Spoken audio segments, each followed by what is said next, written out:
જય શ્રી કૃષ્ણ મિત્રો, આપણે સૌ જાણીએ છીએ કે દરેક કર્મનો ફળ હંમેશા મળે છે, પણ સૌ માતા પિતાના કર્મનો પ્રભાવ તેમના સંતાનો પર પડે છે તે જાણીએ આ વાર્તા દ્વારા. માણસને પોતાના સારા અને ખરાબ કર્મનું ફળ તો પોતે જ ભોગવવું પડે છે, એ સાચું છે, પણ પોતાના માતા પિતા દ્વારા કરેલા કર્મોનું ફળ પણ તેમને જ ભોગવવું પડે છે. મિત્રો, એક વખત ભગવાન વિષ્ણુ અને માતા લક્ષ્મી ક્ષીરસાગરમાં શેષનાગની પથારી પર વિશ્રામ કરી રહ્યા હતા.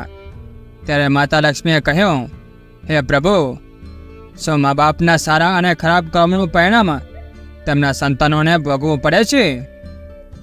ત્યારે ભગવાન વિષ્ણુ કહે છે કે હા દેવી, સંતાનોને પોતાના માતા પિતાના કર્મોનું ફળ ભોગવવું જ પડે છે. આજે હું તમને એક પ્રાચીન કાળની ખૂબ જ મહત્વપૂર્ણ વાર્તા કહું છું, જે સાંભળ્યા પછી તમારા પ્રશ્નોના જવાબ તમને મળી જશે. એક ગરીબ ખેડૂત હતો.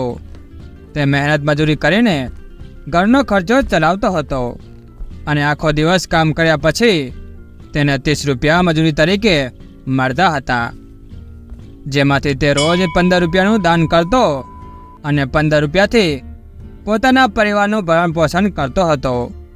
આમ થોડા વર્ષો પછી તેમને 2 દીકરાનો જન્મ થયો. હવે ખેડૂતના પરિવારમાં 4 સભ્યો થયા હતા, 2 પતિ પત્ની અને તેમના 2 જોડિયા છોકરાઓ. પણ મોંઘવારી દિવસે ને દિવસે વધી રહી હતી. હવે તે ખેડૂતને પોતાના પરિવારનું ભરણ પોષણ કરવું મુશ્કેલ બની રહ્યું હતું, કારણ કે તે મજૂરી કરીને 30 રૂપિયા કમાતો હતો. એમાં 15 રૂપિયા દાન કરી દેતો અને 15 રૂપિયા ઘરે આપતો. એક દિવસ તે ખેડૂતના બંને દીકરાઓએ તેના પિતાને કહ્યું, પિતાજી, તમે 30 રૂપિયા કમાઓ છો, એમાંથી 15 રૂપિયા તો તમે દાન કરી દો છો અને બાકી રહેલા 15 રૂપિયા ઘરે આપો છો. આ 15 રૂપિયાથી અમારું ભરણ પોષણ નથી થતું. આ સાંભળી ખેડૂત ચૂપ રહ્યો. ખેડૂતને ચૂપ જોઈને તેની પત્નીએ કહ્યું, ના દીકરા, તારા પિતા રોજના 30 રૂપિયા કમાય છે ને, તેમાંથી 15 રૂપિયા દાન કરે છે. તે દાન તમારા માટે જ કરે છે, કોઈ બીજા માટે નહીં. પરંતુ બંને છોકરાને આ વાત સમજાઈ નહીં, કારણ કે તેઓ બંને નાના બાળકો હતા. પછી થોડા દિવસો આ રીતે પસાર થયો અને ખેડૂતના બંને દીકરાઓ ધીમે ધીમે મોટા થવા લાગ્યા. એક દિવસ ખેડૂત મૃત્યુ પામ્યો. આ સમાચાર ખેડૂતની પત્ની અને તેના 2 દીકરાઓને મળ્યા. ત્યારે તે ખૂબ જ દુઃખી થયા. હવે ઘરમાં કમાવાવાળો વ્યક્તિ એક જ હતો, તે પણ મૃત્યુ પામ્યો. એટલે ઘરની પરિસ્થિતિ બગડવા લાગી. એક દિવસ ખેડૂતના 2 દીકરાઓ તેમની માતાને પૂછ્યું, માં, અમારા પિતાજી ક્યાં ગયા છે? ત્યારે તેમની માતાએ કહ્યું, દીકરા, તારા પિતાજી આપણા બધાને છોડીને ભગવાન ભોલેનાથ પાસે ગયા છે. માં, જ્યારે અમારા પિતા જીવતા હતા ત્યારે તેઓ રોજ રૂપિયા કમાઈને આવતા અને આપણો પેટ ભરતા હતા. પણ માં, હવે ભૂખે મરવાનો વારો આવી રહ્યો છે. હવે આપણને કોણ ખવડાવશે? હવે આપણું પાલન પોષણ કેવી રીતે થશે? માં, આપણું પેટ કોણ ભરશે? ત્યારે તેની માતાએ પોતાના 2 સંતાનોને કહ્યું, દીકરાઓ, જે ઘરમાં ગરીબી હોય ત્યાં ભગવાન સિવાય કોઈ મદદગાર ન હોય. બધા લોકો ગરીબોથી દૂર ભાગે છે, પણ ભગવાન સિવાય ગરીબોનો પાલનહાર કોઈ નથી હોતો. ત્યારે બંને ભાઈઓએ કહ્યું, માં, અમે બંને ભાઈઓ ભગવાન ભોલેનાથ પાસે જઈશું, કારણ કે અમે સાંભળ્યું છે કે ભગવાન ભોલે બાબા દયાળુ છે. તે ચોક્કસ અમારા પિતાને અમારી સાથે પાછા મોકલશે. પરંતુ આ વાત પર ખેડૂતની પત્નીએ ઘણું ધ્યાન ન આપ્યું અને એક દિવસ ખેડૂતની પત્નીએ તેના 2 દીકરાઓને ઘરે છોડીને કોઈ કામ માટે ગામ જાય છે. બીજી તરફ તેમના બંને દીકરાઓ વિચારવા લાગ્યા કે આપણે બંને ભાઈઓ મળીને કૈલાસમાં જઈએ અને ભગવાન શંકર પાસેથી આપણા પિતાજીને પાછા લાવીએ. આવું વિચારીને બંને ભાઈઓ તેમના ઘરેથી નીકળી પડ્યા. બંને ભાઈઓએ ચાલતા ચાલતા ઘણો સમય પસાર થઈ ગયો હતો, એટલે તે બંને થાકી ગયા હતા. તે બંને ભાઈઓએ આરામ કરવા માટે એક મોટું ઝાડ જોયું અને બંને ભાઈઓ વડના ઝાડ નીચે બેસીને આરામ કરવા લાગ્યા. ત્યારે તે ઝાડે માણસનો અવાજ કાઢીને કહ્યું, કોણ છો? આજ સુધી મારી ઝાડની છાયા નીચે કોઈએ બેસીને આરામ નથી કર્યો. તમે બંને કોણ છો અને ક્યાં જઈ રહ્યા છો? ત્યારે બંને બાળકોએ કહ્યું કે અમે બંને ભાઈઓ ભગવાન પાસે જઈ રહ્યા છીએ. અમે બંને ખેડૂતના દીકરા છીએ. અમારા પિતા મૃત્યુ પામ્યા છે, એટલે અમે બંને તેમને પાછા લાવવા માટે ભગવાન ભોળાનાથ પાસે જઈ રહ્યા છીએ. તે ઝાડે કહ્યું, દીકરાઓ, તમે ભગવાન ભોળાનાથ પાસે જઈ રહ્યા છો તો મારો એક પ્રશ્નનો જવાબ ભોળાનાથને પૂછતા આવજો ને. હું ઘણા વર્ષોથી અહીં ઊભો છું, પણ મારું એક પાલનું હજી સુધી જમીન પર કેમ નથી પડ્યું અને મારી ડાળીઓ ક્યારે સુકાતી કેમ નથી? ભગવાનને કહેજો કે મને ક્યારે મુક્તિ મળશે. પછી બંને છોકરાઓએ કહ્યું, ઠીક છે, અમે તમારો આ પ્રશ્ન ભગવાન ભોળાનાથને પૂછીશું. પછી બંને છોકરાઓ ત્યાંથી આગળ ચાલવા લાગ્યા. ત્યારે તેમને એક ખૂબ જ ભયાનક સાપ મળ્યો. બંને ભાઈઓ સાપને જોઈને ડરી ગયા અને બંને ભાઈઓ ત્યાંથી ભાગવા જતા હતા. ત્યારે તે સાપ માણસના અવાજમાં બોલવા લાગ્યો, બાળકો, મારાથી ડરશો નહીં. તમે કોણ છો અને તમે ક્યાં જાઓ છો? ત્યારે બંને ભાઈઓ હાથ જોડીને કહેવા લાગ્યા, હે નાગ દેવતા, અમે બંને ભાઈઓ ખેડૂતના દીકરાઓ છીએ અને અમે બંને ભાઈઓ ભગવાન ભોળાનાથ પાસે જઈ રહ્યા છીએ. ત્યારે નાગરાજે કહ્યું, મારો પણ એક પ્રશ્ન પૂછતા આવજો ને. હું ઘણા વર્ષોથી અહીંયા પડ્યો છું. હું અહીંયાથી હલી પણ નથી શકતો. ભોળાનાથને કહેજો કે મેં પૂર્વજન્મમાં એવા તે શું પાપ કર્યા હતા જેના કારણે હું આ યોનિમાંથી કેમ મુક્ત નથી થઈ શકતો? આનું કારણ શું છે? તે પછી તે છોકરાઓએ કહ્યું, અમે ભગવાન ભોલેનાથને ચોક્કસ આ પ્રશ્ન પૂછીશું. પછી ભગવાન વિષ્ણુએ કહ્યું, હે દેવી. છોકરાઓ આગળ ચાલવા લાગ્યા. પછી ચાલતા ચાલતા તેમને એક શેઠ મળ્યા. શેઠજીએ કહ્યું, તમે બંને કોણ છો અને આટલા આકરા તડકા અને તાપમાં તમે ક્યાં જઈ રહ્યા છો? ત્યારે ખેડૂતના દીકરાએ કહ્યું, અમે બંને ખેડૂતના દીકરાઓ છીએ અને અમે બંને ભગવાન ભોળાનાથ પાસે જઈ રહ્યા છીએ. શેઠજીએ કહ્યું, દીકરાઓ, મારો પણ એક સવાલ પૂછતા આવજો ને. અહીંયા હું રાહગીર માટે કૂવો ખોદું છું, પરંતુ મેં મારા પાછલા જન્મમાં શું ગુનો કર્યો હતો જેના કારણે હજુ સુધી પાણી નથી નીકળ્યું? આ કૂવા માટે મેં ઘણા પૈસા ખર્ચ્યા, પણ હજી સુધી પાણી કેમ ન નીકળ્યું? આ પ્રશ્ન ભગવાનને પૂછતા આવજો ને. પછી છોકરાએ કહ્યું, ઠીક છે શેઠજી, અમે તમારો આ પ્રશ્ન ભગવાન ભોલે બાબાને જરૂર પૂછીશું. હવે બંને છોકરાઓ ત્યાંથી આગળ ચાલવા લાગ્યા. રસ્તામાં તેમને વહેતી નદી મળી. પછી ધીમે ધીમે બંને ભાઈઓ નદીના કિનારે પહોંચ્યા. નદીમાંથી એક માછલી નીકળી. માછલીએ તેમના પગ પાસે આવીને કહ્યું, બાળકો, તમે કોણ છો અને તમે બંને હોળી વગર કેમ જાઓ છો? પછી તે બંને ભાઈઓએ કહ્યું, અમારી પાસે હોડીમાં ચડવા માટે પૈસા નથી, કારણ કે અમારા પિતા રોજના 30 રૂપિયા કમાતા હતા, જેમાંથી તેઓ ઘર ખર્ચ ચલાવતા હતા, પણ તે હવે આ દુનિયામાં નથી. એટલે અમે ભગવાન ભોળાનાથ પાસે જઈ રહ્યા છીએ, જેથી અમારા પિતાને પાછા લાવી શકીએ.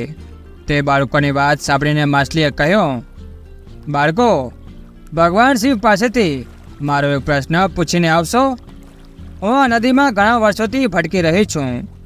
મેં મારા પૂર્વજન્મમાં શું પાપ કર્યા છે કે મને આ યોનિ માર્ગમાંથી મુક્તિ કેમ નથી મળતી? ત્યારે તે છોકરાએ કહ્યું, ઠીક છે, અમે તમારો આ પ્રશ્ન ભગવાન ભોળાનાથને ચોક્કસ પૂછીશું. અને આટલું કહીને બંને છોકરાઓ આગળ ચાલવા લાગ્યા. જ્યારે બંને ભાઈઓ નદીના બીજા કિનારે પહોંચ્યા ત્યારે બંને ભાઈઓએ એક મરેલા માણસને ત્યાં પડેલો જોયો. તેને જોઈને આગળ જઈ રહ્યા હતા. ત્યારે તે મરેલા માણસે કહ્યું, બાળકો, તમે કોણ છો અને તમે ક્યાં જાઓ છો? છોકરાઓએ કહ્યું, અમે ખેડૂતના દીકરાઓ છીએ અને અમે બંને જોડિયા ભાઈ છીએ. અમારા પિતાને લેવા માટે કૈલાસ પર્વત પર ભોલેનાથ પાસે જઈ રહ્યા છીએ. ત્યારે તે મરેલા માણસે કહ્યું, તમે ભગવાન ભોલેનાથ પાસે જઈ રહ્યા છો ને? તો મારો એક પ્રશ્ન પૂછતા આવજો ને. આ મારું શરીર ઘણા વર્ષોથી આ નદીના કિનારે પડ્યું છે.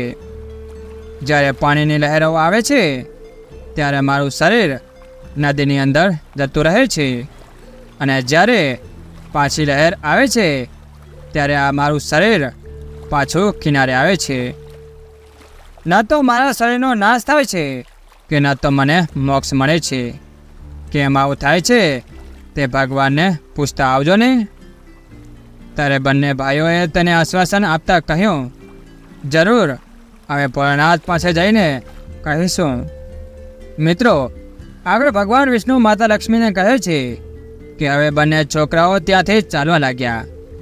ચાલતા ચાલતા બંને ભાઈઓ કૈલાસ પર્વત પર ભગવાન શિવ પાસે પહોંચી ગયા અને ભગવાન ભોળાનાથને હાથ જોડીને પ્રણામ કર્યા અને કહેવા લાગ્યા, હે ભોલે બાબા, અમારા પિતાજી જ્યારે ઘરે હતા ત્યારે તેઓ દરરોજ રૂપિયા કમાઈને અમારી સંભાળ રાખતા હતા અને અમારું પાલન પોષણ પણ કરતા હતા.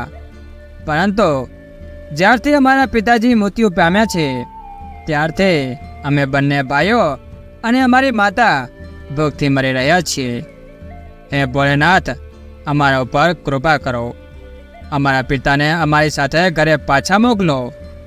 ભગવાન ભોલે બાબાએ તે બંને ભાઈઓની વાત ધ્યાનથી સાંભળી અને કહ્યું, ઠીક છે, હું તમારા પિતાને ઘરે પાછા મોકલું છું. શું તમે બંને ભાઈઓ બીજું કંઈ કહેવા માગો છો? તો તે બંને છોકરાઓએ તેમની સાથે જે ઘટના બની હતી તે કહી સંભળાવી. પછી ભગવાન ભોલેનાથે કહ્યું, હે બાળકો, જે લોકો તમને પ્રશ્ન પૂછી રહ્યા હતા તેમને ઘરે જતી વખતે તેમના પ્રશ્નોના જવાબ આપતા જજો. હવે તમે બંને તમારા ઘરે પાછા જાઓ. તમારી માતા તમારી રાહ જોઈ રહી હશે. તમારા પિતા તમારા ઘરે પહોંચી જશે. પછી બંને ભાઈઓ ભગવાન ભોલેનાથને પ્રણામ કરી અને ત્યાંથી તેમના ઘરે પાછા ફરવા લાગ્યા. સૌપ્રથમ તેઓને તે જ મરેલો માણસ મળ્યો. તે બંને ભાઈઓને જોઈને બોલ્યો, બાળકો, તમે ભગવાન ભોલે બાબાને મારો પ્રશ્ન પૂછ્યો હતો? ત્યારે તેમણે કહ્યું, હા, અમે ભગવાન ભોલેનાથને તમારો પ્રશ્ન પૂછ્યો હતો. ત્યારે ભગવાન ભોલેનાથે કહ્યું કે તમે પહેલા જન્મમાં મહાન વિદ્વાન હતા, પરંતુ તમે કોઈને તમારું જ્ઞાન આપ્યું ન હતું. તમારા જ્ઞાનમાં તમે એટલા ઘમંડી બની ગયા હતા કે તમારી પાસે જે શિષ્યો જ્ઞાન લેવા આવતા તેમને તમે જ્ઞાન ન આપતા અને તેમની પાસેથી કામ કરાવતા હતા. તેથી તે જ્ઞાન તમારી અંદર જ રહી ગયું છે. તેના કારણે તમને મોક્ષ નથી મળતો. જ્યાં સુધી તમે તમારું જ્ઞાનને કોઈને નહીં આપો ત્યાં સુધી તમને મુક્તિ નહીં મળે. તે મરેલા માણસે કહ્યું, બાળકો, અત્યારે મારી પાસે કોણ જ્ઞાન લેવા આવશે? હું કોને જ્ઞાન આપવા દઈશ? એક કામ કરો, તમે બંને ભાઈઓ મારું જ્ઞાન લઈ લો. પછી તેમની પાસે જેટલું જ્ઞાન હતું તે બંને ભાઈઓને આપી દીધું. જ્ઞાન આપતા તે મરેલા માણસને એકદમ મુક્તિ મળી ગઈ અને તે બંને ભાઈ જ્ઞાની બની ગયા. પછી તે બંને ભાઈઓ જ્ઞાન મેળવીને આગળ વધ્યા એટલે તેમને માછલી મળી. માછલીએ કહ્યું, બાળકો, તમે બંને ભગવાન ભોલેનાથને મારો પ્રશ્ન પૂછ્યો હતો? તે છોકરાએ કહ્યું, હા, અમે ભગવાન ભોળાનાથને તમારો પ્રશ્ન પૂછ્યો હતો. તેમણે કહ્યું હતું કે તમારી અંદર સાચા મોતી છે. જ્યાં સુધી તમે આ મોતી કોઈને નહીં આપો ત્યાં સુધી તમે આ જ યોનિમાં ભટકશો અને તમને મુક્તિ ક્યારે નહીં મળે. ત્યારે માછલીએ કહ્યું, અત્યારે આવા સમયમાં મારા મોતી કોણ લેશે? તમે બંને ભાઈઓ સિવાય આટલામાં કોઈ દેખાતું પણ નથી. એક કામ કરો, તમે બંને ભાઈઓ ખૂબ જ સારા છો, તમે જ મારા મોતી લઈ લો. પછી માછલીએ તે બંને બાળકોને મોતી આપી દીધા. મોતી આપતા જ તે માછલીને મુક્તિ મળી ગઈ. હવે તે બંને ભાઈઓ પાસે ઘણા બધા મોતી આવી ગયા હતા. તે મોતી લઈને બંને ભાઈઓ ત્યાંથી આગળ વધ્યા. ત્યારે તેઓને તે જ શેઠ મળ્યા જે રાહદારીઓ માટે કૂવો બનાવતા હતા. શેઠે બંને છોકરાઓને જોયા અને ખૂબ જ પ્રેમથી તેમણે કહ્યું, બેટા, તમે બંને ભગવાન ભોળાનાથ બાબાને મારો પ્રશ્ન પૂછ્યો હતો? ત્યારે બંને છોકરાઓએ કહ્યું, હા, ભગવાન ભોળાનાથે કહ્યું હતું કે તમારા ઘરમાં 2 દીકરીઓ છે, તે કુંવારી છે. એ બંને દીકરીઓનું જ્યાં સુધી તમે કન્યાદાન નહીં કરો ત્યાં સુધી આ કૂવામાંથી પાણી નહીં નીકળે. જે ભગવાને તમને કાર્ય સોંપ્યું છે તે પૂર્ણ કરો, તમારું કર્મ કરો, પછી આ કૂવામાંથી પાણી નીકળશે. ત્યારે શેઠે કહ્યું કે હું અત્યારે મારી દીકરીઓ માટે સારા છોકરાઓ ક્યાં શોધવા જઈશ. તમે બંને મને ખૂબ જ સારા સ્વભાવના લાગો છો. તમે બંને લગ્ન માટે પણ લાયક છો. તો તમે બંને ભાઈઓ મારી દીકરીઓ સાથે વિવાહ કરી લો. મિત્રો, પછી ભગવાન વિષ્ણુ માતા લક્ષ્મીને કહે છે, હે દેવી. પછી શેઠે તેની બંને દીકરીઓના લગ્ન તે 2 છોકરાઓ સાથે કર્યા.